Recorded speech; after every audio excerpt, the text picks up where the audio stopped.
தமிழகம் எங்கும் கிளைகள் கொண்ட Annamal institute of hotel management and hospital management படிப்பில் சேர்வதற்கான அட்மிஷன் நடைபெறுகிறது. பிரகாஷ் நிகழ்ச்சி நான் உங்கள்கிட்டருந்தே தொடங்குறேன். நேற்றுக்கு இரவு அமித்ஷா ஐபிஎஸ் சந்திச்சிருக்கிறாங்க. பல விஷயங்கள் பற்றி விவாதிக்கப்பட்டதாக தெரிந்தது. அதிமுகவுடைய முக்கிய நிர்வாகிகள் தனியாக இருக்கும் பொழுது 1 மணி நேரத்திற்கு மேலாக அமித்ஷாவும் ஐபிஎஸும் தனியாக பேசியிருக்கிறாங்க, மொழிபெயர்ப்பாளர்களோட உதவியோட அப்படின்றது. என்ன தாக்கத்தை தமிழ்நாட்டினுடைய அரசியல் களத்துக்குள் இது ஏற்படுத்தும்? இல்லை, தனியாலாம் பேசியிருக்கவே முடியாது. ஒரு மொழிபெயர்ப்பாளர் இருந்தார். எடப்பாடி போகும்போது வந்து ஒரு ஒயிட் இனோவா காரில் போனார். திரும்பி வரும்போது பெலன்சிஸ் அப்படின்னு ஒரு 4 கோடி ரூபா மதிப்புள்ள காரில் வந்தார். போகும்போது தெம்பா போனார். கூட ஆட்கள் எல்லோரும் போனாங்க. அவங்கெல்லாம் கொஞ்ச நேரத்துலேயே வெளியேற்றப்பட்டாங்க. நீங்கள் போயிடுங்க உங்கள் வீட்டுக்கு, உங்கள் ஹோட்டலுக்கு அப்படின்னு சொல்லி அமித்ஷா அமுச்சு வச்சிட்டார் அதிமுக தலைவர்களை. எடப்பாடியோட தனியாக பேசினார். அவங்க என்ன தனியாக பேசினாங்கன்ற அந்த விளைவு வந்து எடப்பாடியோட ரியாக்ஷன்லேயே தெரிஞ்சது. அந்த பெலன்சிஸ் கார் ஓனர் வந்து நம்ம பாஷ்யம் கன்ஸ்ட்ரக்ஷனுடைய அபினேஷ். அவர் அமித்ஷாவுக்கு ரொம்ப நெருக்கமானவர். அவர் தான் வந்து டிரான்ஸ்லேட்டராக இருந்திருப்பார் 2 பேருக்கும் இடையில் அப்படின்னு சொல்லப்படுது. அது என்ன பேசினாங்க அப்படின்றதோட ரியாக்ஷன் வந்து போகும்போது தெம்பா போன எடப்பாடி பழனிசாமி வரும்போது முகத்தை மூடிட்டு வந்தார். அதுக்கப்புறம் சென்னைக்கு வந்தார்.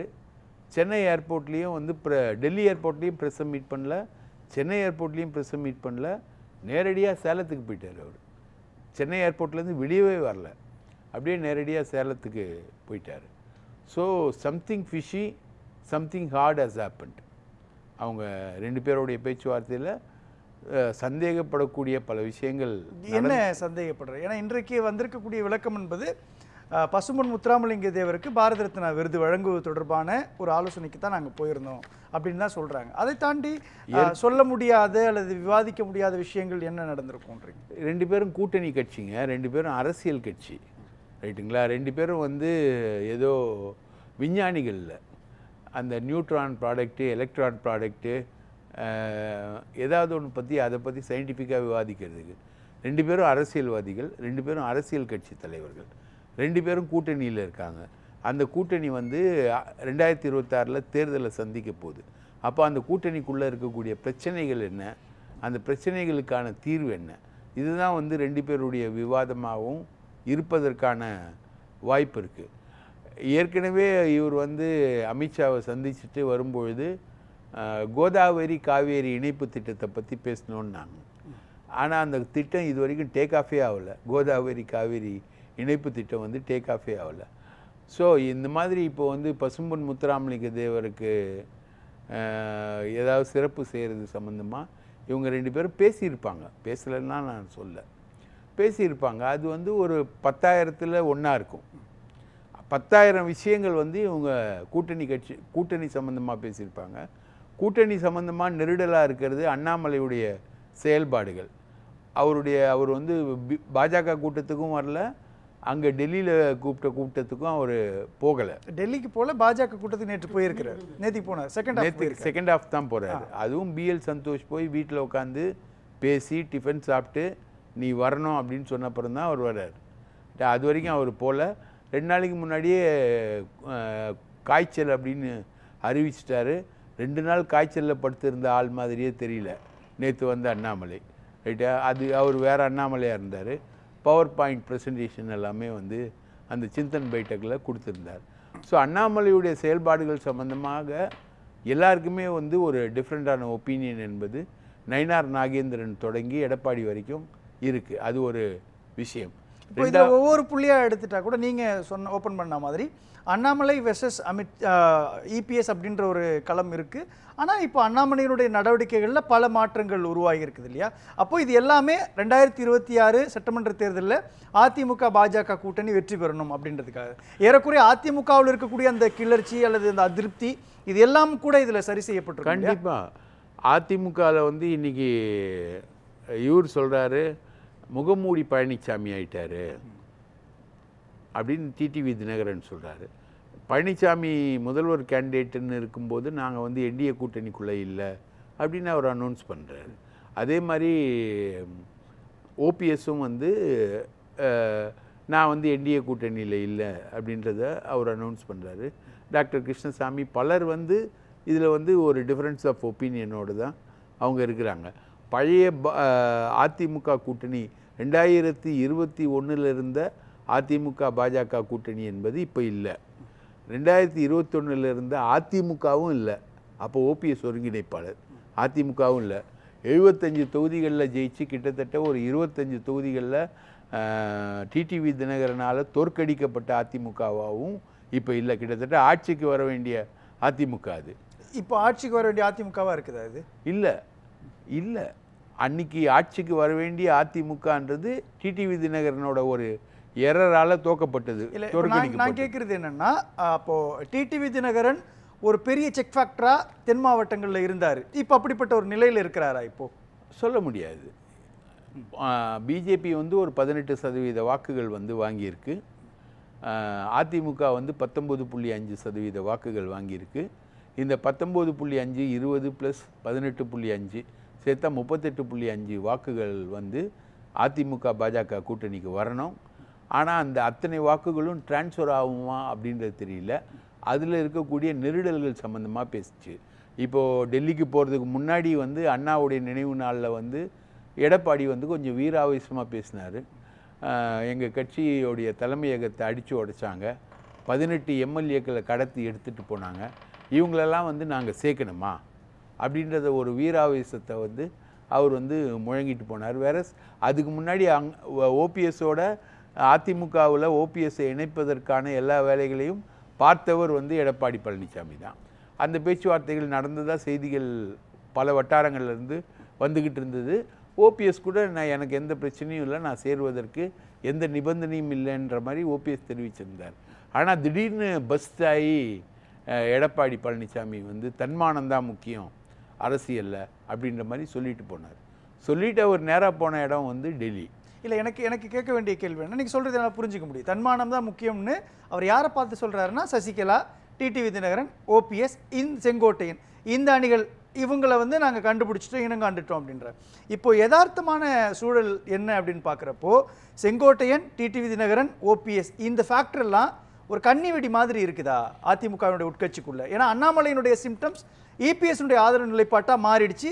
பிரச்சாரங்களில் அது வெளிப்பட தொடங்குது. இபிஎஸோடைய பிரச்சாரம் அப்படின்றது மக்கள் எழுச்சியோடு வராங்க அப்படின்னு சொல்கிறதும், நெல்லையில் வந்து முதலமைச்சராக இபிஎஸை முன்மொழிகிற அளவுக்கு நம்ம கடுமையாக உழைக்கணும் அப்படின்ற அளவுக்கு அந்த மாற்றம் அதிமுகவினுடைய உட்கட்சி பிரச்சனைகளுக்குள்ளே எப்படி இருக்குது சார்? அந்த மாற்றம் வந்து உண்மையாக போலியான்னு தெரியல. டிடிவி தினகரன் இன்னைக்கு பேசுகிறது வந்து அண்ணாமலையோட அட்வைஸ் இல்லாமல் பேசுகிறாரான்ற ஒரு சந்தேகம் இருக்குது. அண்ணாமலையும் டிடிவி தினகரனும் அவ்வளோ க்ளோஸ், 2 பேரும் ஒரே க்ளோஸு. அப்போது எடப்பாடியை எதிர்க்கிறதுல 2 பேரும் கை கோத்தாங்க. போன பாராளுமன்ற தேர்தலில் எடப்பாடியை எதிர்க்கிறதுல 2 பேரும் கை கோத்தாங்க. ஓபிஎஸோட கை கோத்தாங்க, சசிகலாவோட கை கோத்தாங்க, தென் மாவட்டத்தில் இருக்கக்கூடிய முக்குளத்தோர் அனைவரோடையும் கை கோத்தாங்க. 18% வாக்குகளை வந்து தமிழ்நாடு முழுக்க இந்த சைடு பாமகவோடையும் கை கோத்தாங்க, ஏசிஎஸோட கை கோத்தாங்க, பாரிவேந்தரோட கை கோத்தாங்க, ரைட்டுங்களா, ஜான் பாண்டியனோட கை கோத்தாங்க. அவ்வளோ பெரிய கிராண்ட் அலையன்ஸ் அகெயின்ஸ்ட் ஏடிஎம்கே. எடப்பாடியுடைய அலையன்ஸ் வந்து அகெயின்ஸ்ட் பிஜேபி. எடப்பாடியுடைய அலையன்ஸ் 2மே 2 முனைகள், 2மே சிங்க் ஆகலை. ஸோ இன்றைக்கி வந்து அண்ணாமலையுடைய செயல்பாடுகள் நீங்கள் சொல்கிற மாதிரி இபிஎஸ்க்கு ஆதரவாக வந்துச்சு அப்படின்னா இன்னும் ஏன் டிடிவி தினகரன் பேசிக்கிட்டு இருக்கார்? TTV Dhinakaran very close friend of Annamalai, அது எல்லாருக்குமே தெரிஞ்ச விஷயம். அது புரிஞ்சிக்க முடியுது. ஆனால் இப்போ 2 கூட்டங்களில் அண்ணாமலை தவிர்க்க பார்க்கிறார். ஒன்று, டெல்லியில் நடந்த கூட்டத்தில் பாஜகவினுடைய மாநில நிர்வாகிகள்லாம் போய் பங்கேற்கிறாங்க, அதில் ஆப்சென்ட். நேற்றைக்கு முன்தினம் நடந்த செங்கல்பட்டு மாவட்டத்தில் நடந்த அந்த கூட்டத்திலையும் ஃபர்ஸ்ட் ஹாஃபில் வரல, செகண்ட் ஹாஃபில் வரார். அப்படின்றப்போ அண்ணாமலையினுடைய கருத்தை தேசிய தலைமை அக்செப்ட் பண்ணலை, அந்த இடத்துட்ட இபிஎஸோடைய கருத்தை தானே டிக் பண்ணியிருக்கிறாங்க, புரிஞ்சுக்க வேண்டியது இருக்குது.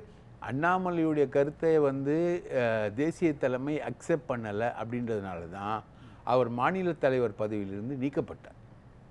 அண்ணாமலையுடைய தேரி வந்து அக்செப்ட் பண்ணியிருந்தாங்கன்னா தேசிய தலைமை வந்து அவர் மாநில தலைவர் பதவியிலிருந்து அவரை நீக்கியிருக்காது, அவர் மாநில தலைவரை கண்டினியூ பண்ணியிருப்பார். டெல்லியில் நடந்த கூட்டமும் அண்ணாமலை மீதான புகார்கள் சம்பந்தமான கூட்டம். நிர்மலா சீதாராமன் இங்கே வந்து அண்ணாமலை மீதான புகாரை வந்து வெளிப்படுத்தினார். அதிமுக கூட்டணியோடு நம்ம இருந்திருந்தால் 20 சீட்டு ஜெயிச்சிருப்போம், இன்றைக்கி நாயுடு தயவுலையும் நிதிஷ்குமார் தயவுலையும் நம்ம போயிருக்க மாட்டோம் அப்படின்ற அவங்களுடைய பேச்சு இருக்கு இல்லைங்களா. அதிமுக கூட்டணியை வந்து சில சுயநல சக்திகள் தங்கள் சுயநலனுக்காக அதை அவாய்ட் பண்ணாங்க அப்படின்ற மாதிரி நிர்மலா சீதாராமன் அந்த உள்ளரங்க கூட்டத்தில் பேச, நிர்மலா சீதாராமன் என்னை பற்றி பேசுனது தப்ப அவங்க மன்னிப்பு கேட்கணும் அப்படின்ற கோரிக்கையை தான் இவர் முன்வைச்சார். இதை பற்றி விவாதிக்க தான் டெல்லியில் நடந்த கூட்டம். அதில் வந்து இவரை கூப்பிடவே இல்லை, இவரை கொண்டு போகவும் இல்லை. ஸோ பிஜேபி வந்து அண்ணாமலையுடைய போக்கை வந்து நிராகரிக்குது அப்படின்றது குருமூர்த்தியுடைய பேட்டியிலையும் வருது. அவர் ரொம்ப ஸ்பீடாக போகிறாரு, 2026 நம்மளோட இலக்கு இல்லை, இன்னும் கொஞ்சம் தாமதமாக தான் நம்ம அதை பண்ணணும். மகாராஷ்டிராவில் நான் பிராமின் கல்ச்சர் விருப்பம் இருந்தது, அதை வந்து நாங்கள் ரொம்ப கஷ்டப்பட்டு அதை மாற்றினோம். அதே மாதிரி தமிழ்நாட்டிலையும் நாங்கள் மாற்றுறதுக்காக போராடிக்கிட்டு இருக்கோம். ரைட்டாக மகாராஷ்டிராவில் ஒரு பிராமணியை முதலமைச்சராக்கணும் நாங்கள் அப்படின்ற அவருடைய கருத்து இருக்குது இல்லைங்களா. அதையும் வந்து நீங்கள் பாஜக கருத்தாக தான் எடுத்துக்கணும். அப்படி எடுத்துக்கிட்டு பார்த்தீங்கன்னா அண்ணாமலையுடைய கருத்தோட்டத்திலிருந்து பாஜக வந்து டிவேட் ஆகி போகிறது, அது மட்டும் பிரச்சனை இல்லை. இப்போ டிவேட் ஆகுறது அப்படின்னா டிடிவி தினகரனுடைய குரல் அண்ணாமலையுடைய குரலாக இருக்கலாமா அப்படின்ற சந்தேகத்தை எழுப்புறாரு இல்லையா. கண்டிப்பாக. அப்போ என்ன கேம் விளையாடுறாங்க இந்த இடத்துல? அதான் சார், அங்கே வந்து உங்களுக்கு வந்து இவங்க எல்லாரும் ஒற்றுமை அப்படின்ற ஒரு கோஷத்தை முன்வைக்கிறாங்க. இல்லாட்டி செங்கோட்டையனையே அமித்ஷா பார்க்குறாரு. ரைட்டா, ஒற்றுமை ஆகணும் அப்படின்றது தானே. அமித்ஷா நினச்சா இன்னொரு பொதுச் செயலாளரை அதிமுகவிற்கு அவர்களால் உருவாக்க முடியும் அப்படின்ற ஒரு ஃபேக்டரும் அங்கே இருக்குது. ரைட்டுங்களா. அப்போது எடப்பாடியுடைய தலைமையை கொஸ்டின் பண்ணக்கூடிய பொசிஷனில் தான் பிஜேபி, நேஷ்னல் பிஜேபி இருக்குது இப்போ அதுதான் வந்து இந்த பேச்சுவார்த்தையில் வந்திருக்கு. அது இல்லாமல் எடப்பாடியை மடக்கிறதுக்கான சில தந்திரங்கள் அவங்கக்கிட்டேயும் இருக்கும், அவங்களும் சும்மா இருக்க மாட்டாங்க. எடப்பாடியுடைய உறவினர்கள் செய்யக்கூடிய தவறு, அதில் ஏற்படக்கூடிய விளைவுகள், அதில் வந்து அவங்க வந்து சிறைக்கு போகக்கூடிய அளவுக்கு அவங்க செஞ்சுருக்கக்கூடிய தப்பு, பல விஷயங்கள் அந்த பேச்சுவார்த்தையில் ரிவீல் ஆகிருக்கும். ஸோ அதனால தான் அவர் முகத்தை மூடிக்கிட்டு வராரு. இனி அவர் அடுத்து எடுக்கக்கூடிய ஸ்டெப்ஸ் என்ன? ஒன்று, ஓபிஎஸ்ஸை சேர்க்கணும். ரைட்டுங்களா. டிடிவி தினகரன் அவர் சேர்க்கணும். ஏன்னா சென்னையில் நடந்த ஒரு நிகழ்வுல முடிச்சுட்டாங்க இல்லையா, அதிமுகவுடைய உட்கட்சி விவகாரங்களுக்குள்ள பாஜக தலையிட விரும்பல, அது அவங்களுடைய பிரச்சனை, அவங்க டீல் பண்ணிக்குவாங்கன்னு சொல்லி முடிச்சிட்டாரு இல்லையா. இப்பயே அவர் வரணும். ஏங்க அதிமுக உள்கட்சி விவகாரத்தில் வந்து பாஜக தலையிட விரும்பலைன்னா ஏன் செங்கோட்டையனை பார்க்கணும்? விட்ட ஒரு வட்ட செயலாளரை கூட அமித்ஷா பார்ப்பாரா? ஏன் பார்க்கணும்? அவ்வளோ பெரிய லீடருங்க சந்திரபாபு நாயுடு 40 நாட்கள் காத்துக்கிட்டு நான் பார்த்தேன்னு சொல்றாரு. அபிஷியலா யாரும் பார்த்ததா அமித்ஷா தரப்புலையோ பாஜக தரப்புலையோ சொல்லல. இன்னொரு விஷயம், இபிஎஸ்க்கு கொடுக்கக்கூடிய முக்கியத்துவத்தை ஓபிஎஸ்க்கு டிடிவி தினகரனுக்கு கொடுக்கல இல்லையா. ராமேஸ்வரத்தில் பிரதமர் நரேந்திர மோடி வரும்பொழுது ஓபிஎஸ் சந்திக்கிறதுக்கு அனுமதி கேட்கிறார், அப்பவும் கிடைக்கல. கங்கை கொண்ட சோழபுரத்துக்கு பிரதமர் வரும்பொழுது அப்பொழுதும் சந்திப்பதற்கான முயற்சி ஓபிஎஸ் தரப்பிலிருந்தும் டிடிவி தரப்பிலிருந்தும் மேற்கொள்ளப்பட்டது, அப்பவும் எடுக்கல. கூட்டணியில் யார் இருக்கிறாங்க அப்படின்றப்பவும் கூட டிடிவி தினகரனுக்கு எந்த விதமான அனுசரணையான போக்கையும் எந்த சிம்டம்ஸையும் பாஜக காட்டல சார். சிம்டம்ஸை வந்து அவங்க காட்டலன்னு சொல்ல முடியாது சார். நாங்கள் என்டிஏ கூட்டணியில் இருக்கோம், எடப்பாடி பழனிசாமி இப்போ தான் என்டிஏ கூட்டணிக்கு வந்திருக்காரு அப்படின்னு சொன்னவர் டிடிவி தினகரன். ரைட்டுங்களா. டிடிவி தினகரன் வந்து என்டிஏ ட்ராக்குக்குள்ளே இருக்கார், ஓபிஎஸ் வந்து என்டிஏ ட்ராக்குக்குள்ளே இருக்கார் அப்படின்றத வந்து இவங்க வெளிப்படையாக பிரதமர் விசிட்டில் காட்டலையே தவிர பாக்கி எல்லா விதத்துலேயும் அவங்க காட்டுறாங்க. அதுக்கான அந்த ஒற்றுமைக்கான கோஷத்துக்கு தானே செங்கோட்டையன் போகிறாரு, செங்கோட்டையனை பார்க்குறாங்க. செங்கோட்டையன் வெளியில் வந்து அந்த ஒற்றுமை கோஷத்துக்கான விஷயம் தானே சொல்கிறாரு. அப்போ அந்த ஒற்றுமை கோஷத்துக்கான விஷயம் என்ன? யாரை வேணால் நாங்கள் மாற்ற முடியும் பொதுச் செயலாளரா அப்படின்றதானே